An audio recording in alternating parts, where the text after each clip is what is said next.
50 বছর একটা লম্বা সময়। আর এই 50 বছর ধরেই বাংলাদেশ-পাকিস্তান সম্পর্কটা ছিল বলা যায় সংঘাত আর দূরত্বের। কিন্তু হঠাৎ করে যেন সবকিছু বদলে যাচ্ছে। একটা নতুন মোড় নিচ্ছে সম্পর্কটা। তো প্রশ্ন হলো, বরফ কি সত্যি গলতে শুরু করেছে? চলুন আজ আমরা এই হঠাৎ পরিবর্তনের পেছনের কারণগুলোই খুঁজে বের করার চেষ্টা করি। আসলে মূল প্রশ্নটা তো একটাই, কেন? মানে কয়েক দশক ধরে যে সম্পর্কটা টিকেছিল শুধু অবিশ্বাসের ওপর, সেখানে হঠাৎ করে এত নাটকীয় পরিবর্তন কেন আসছে? এমন কি ঘটছে যা বছরের পর বছর ধরে জমে থাকা বরফটাকে গলাতে শুরু করেছে? এর উত্তরটা কিন্তু অত সহজ নয়, বেশ জটিল। আর সেটাই আমরা আজ বোঝার চেষ্টা করব। তো আজকের এই যে পরিবর্তন, এটা ঠিকঠাক বুঝতে হলে আমাদের কিন্তু একটু অতীতে ফিরে তাকাতেই হবে, দেখতে হবে যে এই শীতল সম্পর্কের শেকড়টা আসলে কতটা গভীরে ছিল।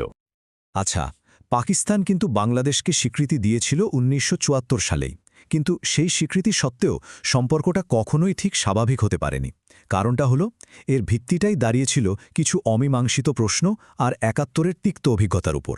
আর সেই ছায়া দশকের পর দশক ধরে দুই দেশের সম্পর্ককে তাড়া করে ফিরেছে।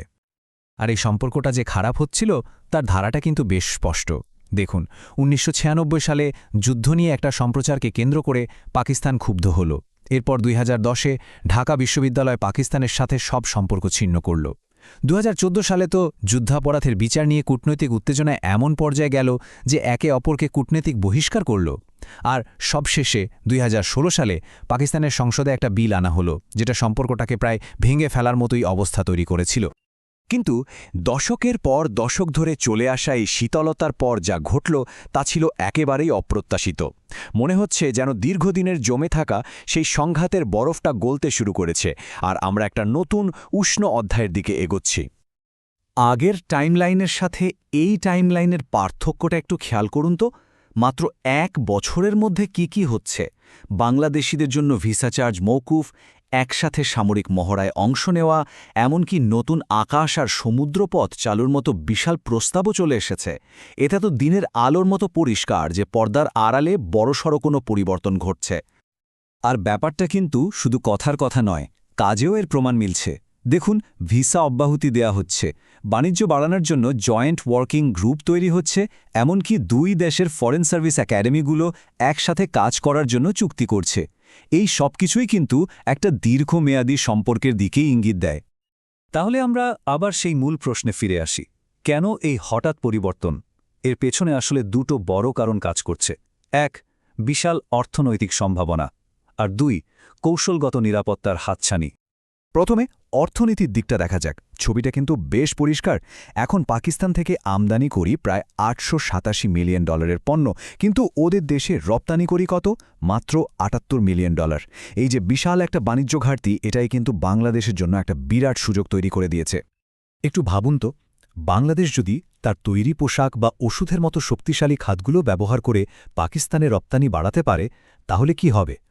আবার ওদিক থেকে তুলা বা সুতার মতো জরুরি কাঁচামালও সহজে আমদানি করা যাবে।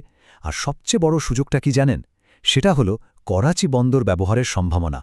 এটা খুলে গেলে বাংলাদেশের জন্য একেবারে মধ্য এশিয়া পর্যন্ত একটা নতুন বাণিজ্য পথ তৈরি হয়ে যাবে।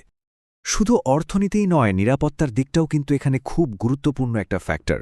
আর এখানেই নিউক্লিয়ার আমব্রেলা বা পারমাণবিক ছাতার ধারণাটা সামনে আসছে। বিষয়টা আসলে খুব সহজ। এর মানে হলো, একটা পারমাণবিক শক্তিধর দেশ কথা দেবে যে তারা অন্য একটা দেশকে যে কোনো পারমাণবিক হামলা থেকে রক্ষা করবে। আর এই ব্যাপারেই ঢাকা বিশ্ববিদ্যালয়ের সাবেক অধ্যাপক ড. শহীদুজ্জামান একটা খুব গুরুত্বপূর্ণ পয়েন্ট তুলে ধরেছেন। তিনি বলছেন, পাকিস্তানের সাথে যদি এমন একটা চুক্তি হয়, তবে সেটা বাংলাদেশকে একটা স্ট্র্যাটেজিক ডেপথ বা কৌশলগত গভীরতা দেবে। এর ফলে এই অঞ্চলের শক্তির ভারসাম্যে একটা নতুন মাত্রা যোগ হতে পারে, আর তাতে বাংলাদেশের নিরাপত্তাও বাড়বে। কিন্তু এত সব সম্ভাবনা আর হিসাব নিকাশের পরেও এই নতুন সম্পর্কের পথে সবচেয়ে বড় কাটা হয়ে আছে ইতিহাস। এমন কিছু বড় বাধা আর অমীমাংসিত প্রশ্ন রয়ে গেছে যা যে কোনো মুহূর্তে এই পুরো অগ্রযাত্রাকে থামিয়ে দিতে পারে। বাংলাদেশের পক্ষ থেকে ৩টি ঐতিহাসিক দাবি এখনও ঝুলে আছে, যেগুলো ঠিক গভীর ক্ষতের মতো। প্রথমটা হলো ৭১-এর গণহত্যার জন্য পাকিস্তানের আনুষ্ঠানিক এবং নিঃশর্ত ক্ষমা। দ্বিতীয়টা হলো বাংলাদেশে আটকে পড়া পাকিস্তানিদের ফিরিয়ে নেওয়া। আর ৩ নম্বর, ১৯৭১-এর আগের অবিভক্ত পাকিস্তানের সম্পদের ন্যায্য নাগ। এই বিষয়গুলোই কিন্তু সম্পর্কের পথে সবচেয়ে বড় বাধা। এর মধ্যে ক্ষমা চাওয়ার ইস্যুটাই সবচেয়ে জটিল। দেখুন, বাংলাদেশ চায় একটা আনুষ্ঠানিক নিঃশর্ত ক্ষমা, কিন্তু পাকিস্তানের ভাষ্য হল ১৯৭৪ সালে ত্রিপক্ষীয় চুক্তি আর ২০০২ সালে প্রেসিডেন্ট মোশাররফের দুঃখ প্রকাশের মাধ্যমে নাকি এই বিষয়টা মিটমাট হয়েই গেছে। দুই দেশের এই দুই রকম অবস্থানই কিন্তু মূল সমস্যাটা তৈরি করে রেখেছে। এগুলো তো গেল ঐতিহাসিক বাধা, এর বাইরেও কিন্তু আরও ঝুঁকি আছে। যেমন এই নতুন সম্পর্ক নিয়ে ভারতের উদ্বেগ একটা বড় ব্যাপার, কারণ এটা সরাসরি আঞ্চলিক ক্ষমতার ভারসাম্যে প্রভাব ফেলবে। তার উপর গ্লোবাল টেরোরিজম ইন্ডেক্সে পাকিস্তানের যে অবস্থান, সেটাও একটা চিন্তার বিষয়। আর হ্যাঁ, এই অঞ্চলে চীনের কৌশলগত স্বার্থের বিষয়টিও বাংলাদেশকে মাথায় রাখতে হচ্ছে। তাহলে এত সম্ভাবনা আর এত ঝুঁকির এই জটিল সমীকরণে সম্পর্কটার ভবিষ্যৎ আখির কোন দিকে যাচ্ছে, সামনের পথটা ঠিক কেমন হতে পারে? এই রকম একটা পরিস্থিতিতে বাংলাদেশ কিন্তু বেশ একটা বাস্তববাদী নীতি নিয়েছে। এই নীতিটা দাঁড়িয়ে আছে ৩টে শব্দের ওপর: সতর্কতা, সম্মান আর স্বার্থ। এর মানে খুব সহজ, আবেগকে আপাতত পাশে রেখে এখন জাতীয় স্বার্থকেই সবচেয়ে ওপরে রাখা হচ্ছে। পুরো বিষয়টাকে যদি আমরা একটা দাড়িপাল্লায় মাপি, তাহলে কি দেখা যায়?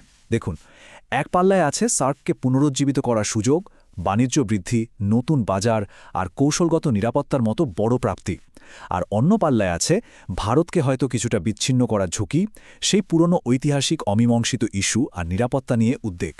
বোঝাই যাচ্ছে পুরো পদক্ষেপটাই খুব হিসেব করে নেওয়া। আর এই নতুন নীতির সারমর্মটা বোধহয় পররাষ্ট্র উপদেষ্টা তৌহিদ হোসেনের একটা কথাতেই সবচেয়ে ভালোভাবে ফুটে ওঠে। তিনি বলেছেন, যেখানে পাকিস্তান তাদের স্বার্থ দেখবে, আমরা আমাদের স্বার্থ দেখব। এর চেয়ে পরিষ্কার করে তো আর কিছু বলা যায় না। মানে দুই দেশই এখন নিজেদের জাতীয় স্বার্থকে সবার আগে রেখে এগোতে চাইছে। তাহলে শেষ পর্যন্ত প্রশ্নটা কিন্তু একটাই, ভবিষ্যতের অভিন্ন স্বার্থ কি পারবে ইতিহাসের গভীর ক্ষতকে সারিয়ে তুলতে, নাকি অতীতের সেই ছায়া আবারও বর্তমানের উপর এসে পড়বে? বাংলাদেশ পাকিস্তান সম্পর্কের এই নতুন অধ্যায়টা কিন্তু এখনও লেখা বাকি, আর এর উত্তরটা কেবল সময়ই বলে দেবে।